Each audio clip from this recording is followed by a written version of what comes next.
Rachel observe le paysage au loin par une de ses fenêtres et prend quelques photos. Elle apprécie l'idée de ne jamais être forcée de sortir. Son téléphone a été coupé pendant plusieurs heures, des spots éclairent vivement sa chambre. Pour elle, presque toute sensation est un pur plaisir. Convaincue d'être destinée à vivre de grandes choses, l'idée du néant lui est inconcevable.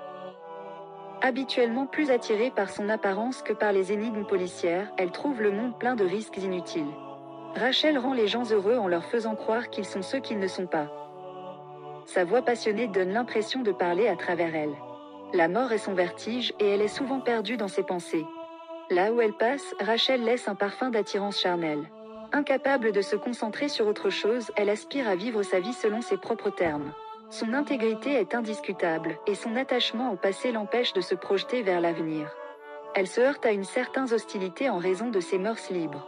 Son humeur fluctuante et son incapacité à tolérer toute forme de dissimulation ou de mensonge l'exposent au jugement des autres. Consciente de l'importance de ses choix, l'argent ne représente pour elle qu'une ressource abondante. Devant son miroir, Rachel s'examine, cherchant un sens à sa vie sans but. Résidant à la campagne, elle se demande ce qui cloche dans son existence. Les déceptions amoureuses la laissent souvent dans un état de neurasthénie. Il ne manque presque plus de pièces au puzzle, affirme-t-elle, indifférente à la coquetterie et se contentant d'acheter le plus cher.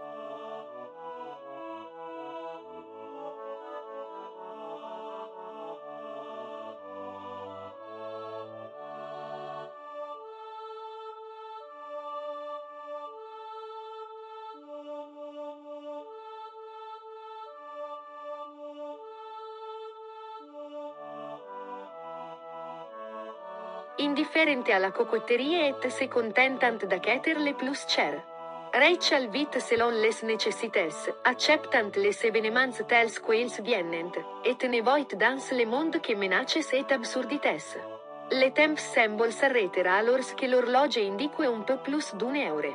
Son visage, bien que délicat, ne masque pas une certaine cruauté. Sa solitude choisie et l'anticipation du plaisir sont aussi cruciales pour elle que le plaisir lui-même. Pour tenir le coup, elle s'appuie sur des rituels immuables et ne pas s'empêcher de voir le monde comme un lieu répugnant.